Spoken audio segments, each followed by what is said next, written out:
సమ్మక్క సారలమ్మ జాతరలో మొదలైన కోవా బన్ విషాదం ఇంకా చల్లారలేదు. ఇంకా మరిన్ని ప్రాణాలను బలి తీసుకుంటూనే ఉంది.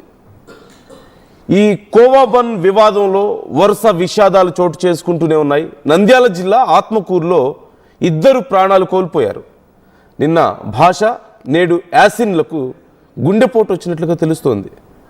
మేడారం జాతర వివాదంతో కోవా బన్ వ్యాపారం పూర్తిగా దెబ్బతిన్నట్లుగా తెలుస్తోంది.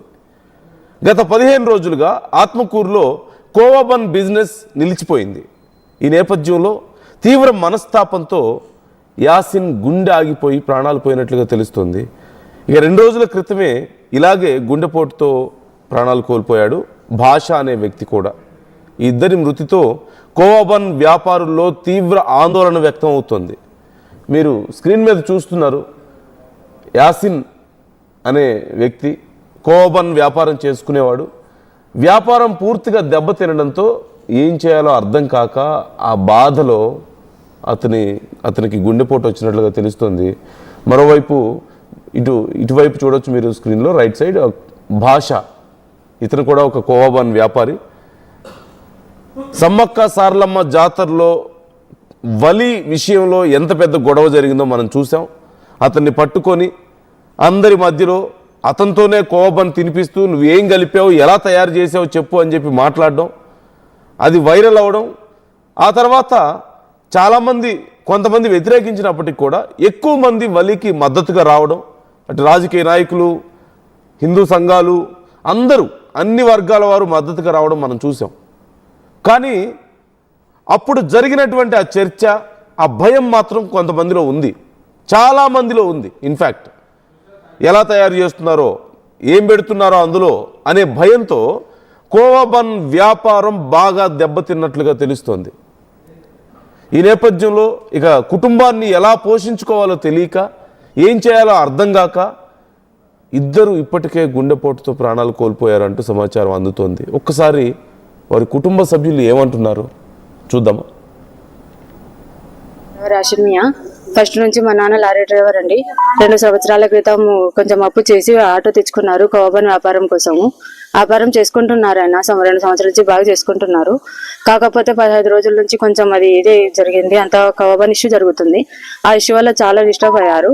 వ్యాపారానికి వెళ్ళారు, 15 రోజుల క్రితం వెళ్ళారు. అక్కడ అంతా అందరూ అడగడంతో కొంచెం ఇబ్బంది పడ్డారు. అందరు అడుగుతూ ఉంటే కోవా బన్ అంతా మిగిలింది.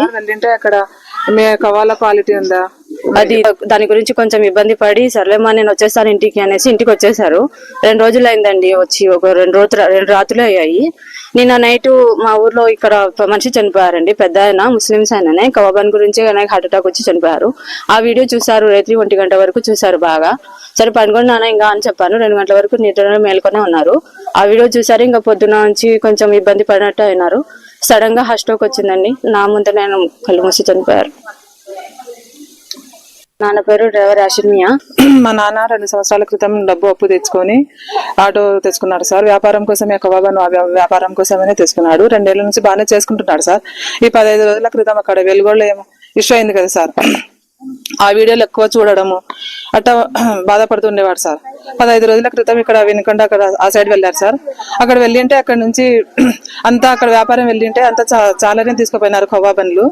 అక్కడ అందరూ మీది ఏమి బాగా సోషల్ మీడియాలో అంతా మీది వైరల్ అవుతుంది కదా, బాగా ఇష్యూ అవుతుంది మీది కోవా బంది, మళ్ళీ మీరు వ్యాపారం చేస్తున్నారా, ఇక్కడ క్వాలిటీ బాగుందా మీది, ఇది చూపించండి అని ఎగతాళి చేయడము. అట్లా చేస్తుంటే తీసుకోవడానికి వచ్చిన వాళ్ళు కూడా వద్దు మీది బాగాలేదు అని పారేసి పోవడం. అలా ఆయనకు అదే మనస్తాపం అంటారు కదా సార్, అలా మా నాన్నకి చాలా బాధ పెట్టినారు సార్. పెట్టింటే ఇంకా ఆయన నాతో కాదు ఇంకా వ్యాపారం చేయడం, నేను వచ్చేస్తానని 3 రోజులు అయింది సార్. వచ్చి ఇంకా ఆ రోజు నుంచి ఇంకా మామూలుగా ఇంకా ఇంట్లో అదే వీడియోలు చూడడం, ఎలా అయింది చూడమ్మా, ఎలా అయింది చూడమ్మా, ఇలా అయింది. ఈ కోవా బన్ వ్యాపారం వాళ్ళకి ఇంత ఎగతాళి చేస్తున్నారు, చచ్చిపోయే అంత బాధ అనిపిస్తుంది మనసులో అని ఇంకా అదే దిగులు చేసి ఇంకా ఈరోజు ఉదయం సార్ ఊకే కళ్ళు తిరుగుతాయి అన్నాడు, అంతే. ఊకే కుప్పగుళ్ళు పడిపోయినాడు సార్. ఇంకా అంతే, కొంచెం సేపటి చూసేసరికి ఇంకా పానం లేదు, అయిపోయింది. 10 రూపాయలకి ఒక కోవా బన్ అమ్ముకుంటూ వాళ్ళ కుటుంబాలని పోషించుకుంటున్నారు వాళ్ళు. ఇదిగో మీరు స్క్రీన్లో చూస్తున్న ఇద్దరు పాపం ఇప్పటికి బిజినెస్ జరక్క ఎక్కడో ఒక చోట కొంతమంది చేసినటువంటి ఒక గందరగోళానికి చివరికి ఇలా కుటుంబాలు రోడ్డును పడుతున్నాయి. వీళ్ళు కోవా బన్ అమ్ముకోవడానికి వెళ్తే కొన్ని సంవత్సరాలుగా చేసుకుంటున్నారు అదే బిజినెస్. ఇప్పుడు కొత్తగా కోవా బన్ అమ్మడానికి మళ్ళీ వెళ్తే ఇప్పుడు కొత్తగా వచ్చి నువ్వేం కలుపుతున్నావు, ఇందులో ఎలా తయారు చేస్తున్నావు, 10 రూపాయలకి నువ్వు ఎలా ఇస్తున్నావు అని చెప్పేసి గుచ్చి అడగడంతో ఒకరిద్దరు కాదు, ఇలా అనేక సార్లు అనేక మంది అడగడంతో ఇక ఏం చేయాలో అర్థం కాక తిరిగి ఇంటికి వచ్చారట.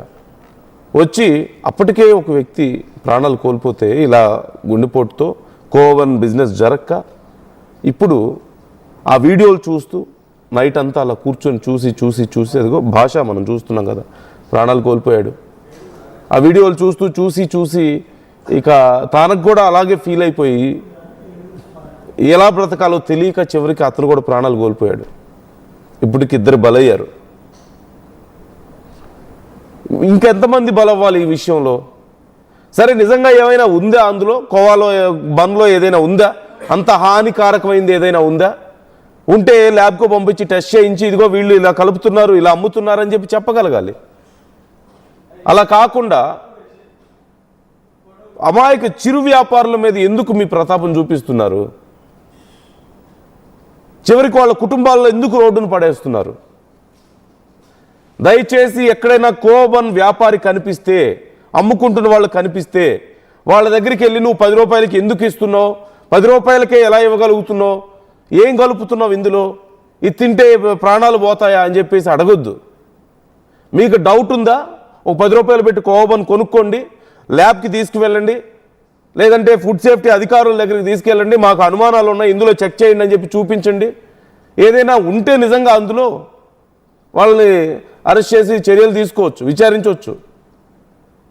అంతే తప్ప కనపడ్డ వాళ్ళందరినీ అలా మానసికంగా హింసించుకుంటూ పోతే ఇక రేపో మాపో వాటర్ బాటిల్స్ అమ్మేవాళ్ళని, ఫ్రూట్స్ అమ్మేవాళ్ళని, హోటల్స్లో ఫుడ్ అమ్మేవాళ్ళని అందరినీ ఇలాగే అనుమానించుకుంటూ పోతే ఎక్కడి వరకు పోతాం మనం? దేనికోసం ఇంత ఇన్సెక్యూరిటీ? అసలు లేరు, ఎక్కడ ఏ సమస్యలు లేవని నేను చెప్పడం లేదు, కానీ ప్రతిదీ సమస్యలాగే చూడొద్దని చెప్తున్నాను. ఇదిగో ఇప్పుడు వీళ్ళిద్దరు ప్రాణాలు కోల్పోయారు, 2 కుటుంబాలు రోడ్డును పడ్డాయి, ఇంకెంతమంది రోడ్డును పడాలి? ఇదంతా దేనికోసం? కేవలం అనుమానం అనే ఒక జబ్బు వల్ల, ఇన్సెక్యూరిటీ వల్ల. హుసేన్ జాయిన్ అవుతున్నారు, మా ప్రతినిధి హుసేన్. ఇప్పుడు 2 ప్రాణాలు కోల్పోయారు, మరి ఈ విషయంలో అసలు ఏం చర్చ జరుగుతుంది? వాళ్ళ కుటుంబాల పరిస్థితి ఏంటి? ప్రాణాలు కోల్పోయే అంతగా వాళ్ళు ఏం ఫేస్ చేశారు ఎగ్జాక్ట్గా? బయట అసలు ఏం జరిగింది అనేది కొంచెం క్లియర్గా మాకు చెప్పగలుగుతారా? నందు మేడారం ఎఫెక్ట్ తో మరొక గుండె ఆగింది.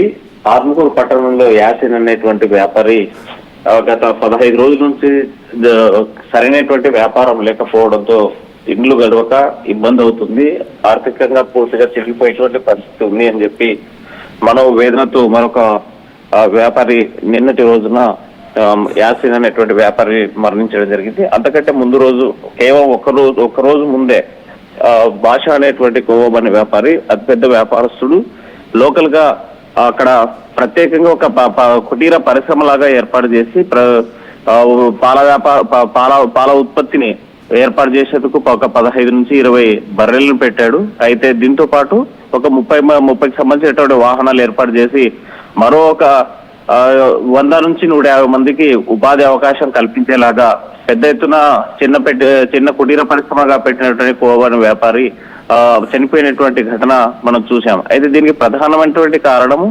మేడారం జాతరలో జరిగినటువంటి ఎఫెక్టే. 10 రూపాయలకే కోవా బన్ ఎలా అమ్ముతారు, అందులో